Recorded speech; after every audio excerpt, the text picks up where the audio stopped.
Mais vous me faites des allusions depuis en disant... Ah non, pas du tout, pas d'allusion. L'homosexualité quand même, comme si il y avait des difficultés à répondre à vos questions. C'était des questions pures et simples. Et vous y avez d'ailleurs répondu de façon très claire. Sur les États-Unis, vous entendez cette forme d'inquiétude qui s'exprime aux États-Unis même d'ailleurs, mais aussi en Europe, sur la pratique de la séparation des pouvoirs par Donald Trump, qui ne considère pas le contre-pouvoir judiciaire, constitutionnel, le contre-pouvoir de presse de la même manière que ses prédécesseurs. Donc je vous demandais si vous, à titre personnel, vous étiez aussi... Mais d'abord, moi, à titre personnel, la sociologie sur la démocratie américaine, c'est pas mon sujet. Et moi, j'essaie de regarder ce qui se passe en France.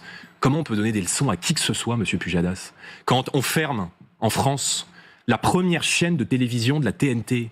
Quelle leçon de démocratie on peut donner quand on empêche la leader de l'opposition, la favorite de la présidentielle qui est donnée à 37%, de se présenter à une élection?